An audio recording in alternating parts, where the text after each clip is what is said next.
ایک اور غزل کے کچھ اشعار آپ کے ساتھ ڈسکس کرتا ہوں۔ اس کا مطلب ہے کہ ہم نے یہ ٹھیک کیا نفس کو گر بیچا نہیں، ہم نے یہ ٹھیک کیا نفس کو گر بیچا نہیں، موت برحق ہے مگر روح کا سمجھوتا نہیں۔ اس معنی کے اوپر میں نے ایک نظم بھی کہی ہوئی ہے، آپ لوگ جو سننا چاہیں وہ سن سکتے ہیں۔ وہ بھی اسی عنوان پہ ہے جو حضرت علی رضی اللہ تعالیٰ عنہ کا ایک قول ہے کہ نفس انسانی کی کم سے کم قیمت جنت ہے، اس کو اس سے کم پر نہیں بیچنا چاہیے۔ اگر ہم اپنے دائیں بائیں دیکھیں تو آج کی اس دنیا میں جو ہم آخر زمان میں زندہ ہیں، تو یہاں تو سچویشن یہ ہے کہ اللہ کی کتاب قرآن کے علاوہ تقریباً ہر چیز ہی کرپٹ ہو چکی ہے، تقریباً کیا یقیناً ہر چیز ہی کرپٹ ہو چکی ہے۔ سورۃ الکہف کی جو پہلی آیت ہے وہ سٹارٹ ہی اس بات سے ہوتی ہے کہ اللہ تعالیٰ کا شکر ہے جس نے ہم پر یہ کتاب نازل فرمائی، جس میں کوئی کمی یا کجی نہیں رکھی، جس میں کوئی کرپشن نہیں رکھی۔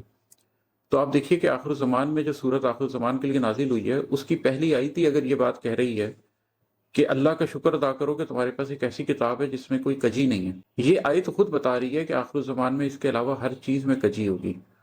آپ کے رشتوں کے اندر، آپ کی سوچوں کے اندر، آپ کے جذبوں کے اندر کرپشن ایڈ ہو جائے گی۔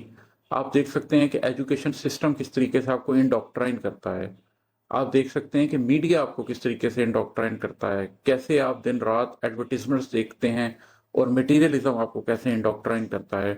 آپ دیکھتے ہیں کہ پولیٹیکل سسٹمز میں ایون الیکشن ہو رہے ہوں تو کس طریقے سے تھنک ٹینکس پیسے خرچتے ہیں اور لوگوں کی پرسیپشنز کو بلڈ کیا جاتا ہے۔ تو ہم جو سمجھتے ہیں کہ ہم انڈیپینڈنٹلی بہت کچھ سوچ رہے ہیں، ہم ایکچولی انڈیپینڈنٹلی نہیں سوچ رہے ہوتے۔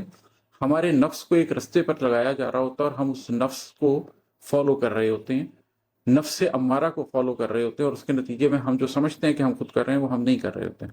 وہ سوشل میڈیا کے تھرو، وہ میڈیا کے تھرو، ایجوکیشن کے تھرو، وہ سوشل سسٹم کے تھرو، ہر چیز کے تھرو آپ کی سوچوں کو اور آپ کے جذبوں کو قابو کیا جا رہا ہوتا ہے۔ ایسے میں نفس کا بکنا بہت آسان ہوتا ہے۔ اگر نفس امارہ ہے آپ کے پاس تو پھر تو وہ فوری طور پر بک جائے گا، لیکن اگر آپ ایک قلب مومن رکھتے ہیں، اگر آپ وہ لوگ ان لوگوں میں سے شامل ہیں جنہوں نے اللہ کی کتاب کو تھاما ہوا ہے اور روزانہ کی بنیاد پر 5 دفعہ اللہ کے سامنے حاضری دیتے ہیں، 5 دفعہ سجدہ ریز ہوتے ہیں، اس سجدے کے تھرو وہ ایون جو نیگیٹو انرجی آپ کے اندر سرایت کر رہی ہے اس کو ارتھ کر دیتے ہیں۔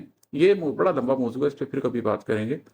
اور جو قرآن کے تھرو روزانہ اپنے اوپر وہ پڑھنے والے جو بھی قدورت دن میں آپ کے اندر قائم ہوتی ہے، اس کو رات کو قرآن پڑھ کر اس کو اپنے دل سے دھوتے ہیں اور ایک قلب سلیم لے کے سوتے ہیں، وہ اس بات کو سمجھ سکتے ہیں کہ موت تو برحق ہے، موت نے تو آنا ہے، لیکن روح کا سمجھوتا برحق نہیں ہے۔